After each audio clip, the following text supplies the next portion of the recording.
You're listening to Soap Dirt, the latest in television entertainment news. Hey CBS Soap fans, this is Soap Dirt on YouTube, and today we want to talk about the gruesome fate of Jeremy Stark. We are wondering, is he really dead? Is Jeremy really dead and gone on Y&R? And we have some reasons to suspect that maybe he's not. If you haven't already clicked the subscribe button below so you're following Soap Dirt on YouTube, please do that now.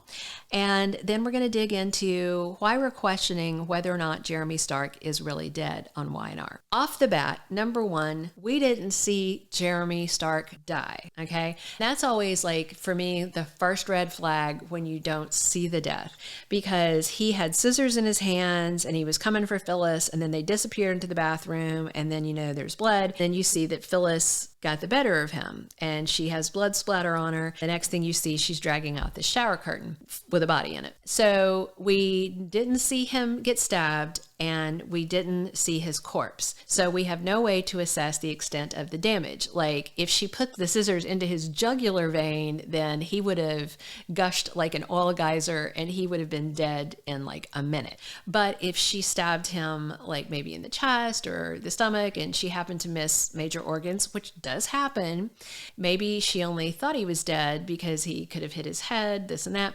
There's definitely room in that attack for Jeremy Stark to have survived it. Now, granted, he was unconscious or playing dead, assuming he wasn't really dead. We're just kind of having this speculative conversation here.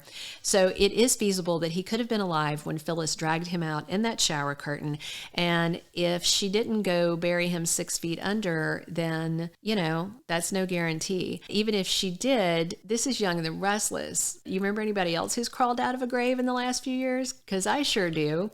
So the one thing is, you know, we haven't seen him since then, and it definitely looks bad. So it's easy to assume, oh yeah, you know, Jeremy Stark is dead.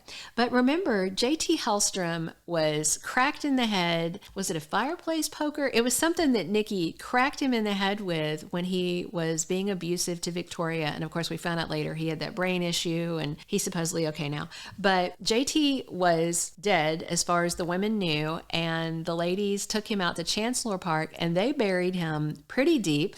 And lo and behold, he dug his way out of the grave. And that was, you know, a few years ago. I don't know, like 4 years ago, maybe. I can't remember now. But it's very vivid that he came back from the dead, from what looked certainly like death. We saw his attack and we saw what looked like his corpse, and he still came back. So with Jeremy, where we haven't seen the attack and we haven't seen the corpse, we're working on the assumption he's dead. The other thing is that James Hyde was popular with a lot of fans. Stark is bad, sure, but he's also a hunk. He is a silver fox, and he and Phyllis definitely had chemistry up until the point, you know, they tried to murder each other and only one of them succeeded. But there was definitely a thing there. Phyllis has lost Jack, Nick has moved on, and so she needs love in her life. And maybe if they put all this behind them and got the charges dropped, maybe Phyllis and Jeremy could have something. A lot of fans really liked him. You know, they didn't intend to like him, but, you know, we're always on social media and watching fan comments, and there's just a pile of comments where people really liked him. So it could be that the writers have decided he's dead for now, but then they might bring him back later. So even though Jeremy Stark might be dead at the present, that doesn't mean in like a year or 2 years they couldn't bring him back. Or because we're in May sweeps, there's this whole thing where Phyllis Summers is regretting playing dead. She wanted to go back to Genoa City and confess everything, and that's why Jeremy decided to kill her, only she got the best of him. So she still has to face her fate. We had talked recently in another one of our Young and the Restless videos here about how Phyllis could get away with all of this. And she could get away with all of it by blaming it all on Jeremy, who is not around to defend himself, because as far as she knows, she killed him. So she can say anything. She can blame it all on him. She could even say that he kidnapped her on Diane's orders. Sky's the limit. Phyllis can lie all day long about what Jeremy Stark has done, and he can't do anything about it. If he does come back to life soon, then no matter what she says, he should be arrested and sent back to prison, because he definitely did some of this. Even if Diane doesn't press charges for what they've done to her, implicating her in a crime, there was the ambulance burning, the corpse buying, there's just a bunch of stuff. So if Jeremy is isn't dead, and if he does come back as part of the climax of this storyline during May sweeps, then maybe he'll go to prison and maybe we'll still get him back in a couple of years. I would love to see James Hyde back as Jeremy Stark. His whole aesthetic and vibe and the storyline reminds me so much of when they introduced Ashlyn Locke.